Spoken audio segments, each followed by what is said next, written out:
having an indigenous identity, it doesn't exist without our relationship to the land. And that's just been enforced on me since I was little because I grew up around my grandma, around my elders. And that's one thing that's always reiterated, like, know the land, know your language, and know who you are. And so you can't have a relationship with your ancestors or your culture without having a relationship to the land. To some extent, we still have a familiarity with some of the traditional foods, but she also never taught my grandmother. And my grandmother is where things kind of really, because she grew up in the face of our tribe's colonization. She grew up in the face of commodity boxes. So things like that kind of really left a big impression on her. So, and she understood by the time that she grew up that she would have to change a lot about herself if she wanted to be accepted as a person or as a businesswoman. And so she never taught my mother how to cook traditional foods. She never taught my mother how to speak Elefongi because she was afraid that it would come back on her and come back on us, and that it would hurt us in the long term because of the general hostility towards natives at the time. My grandmas, they didn't teach my mom either. And my grandfather was a English professor, Billy L. Cypress, and he told my mom, she always reiterates this to me, so literally she told me the other day, she said he would tell her, like, you have to know the enemy's language better than the enemy, because the enemy could come to your land and come to your home, hold a paper in your face, say sign this, and then say you have to give up everything to me. It's also, it's assimilation, but it's to get up in, like, the white man's world, I guess. Because that's what he would call the white man's world.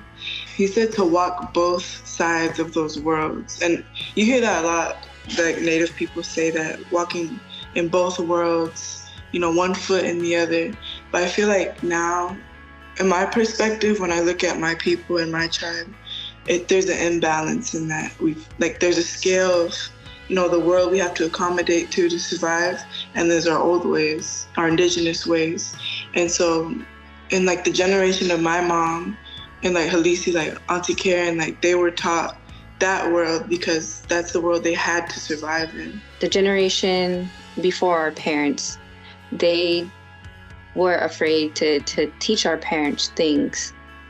And that had to do a lot with the U.S. government making just indigenous things illegal, or even just making, like, indigenous stock, like, uncool.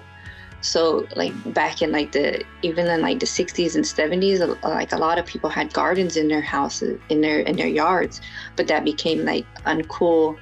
And so that knowledge just was lost. And when we look back, or when our grandparents tell us, how they had really amazing gardens, and then we look at our own gardens and they're dying like 2 months after we plant things. We just have to remember our grandparents had the knowledge from their parents and then their parents' parents, and it has been cut off, and we're starting from ground zero. I feel like as Indigenous people, sometimes it is pretty easy to put the blame on ourselves that, we're not as in touch as our ancestors used to be. But after talking to, like, my aunts, it finally clicked in me, like, they came from a generation where culture and everything, your access to the land, your access to be able to just be Indigenous was stripped from you, and it was bad. It was beaten out of you. And I think our generation now and your generation now, it's we finally reached a point where we're trying to reclaim that.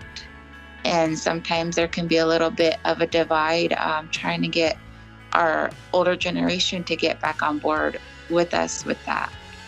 But it's just a long healing process. And like somebody mentioned before, like, we can't blame ourselves. Like, people want us so bad to put the blame on ourselves for things we don't know and things we don't understand and things we don't have.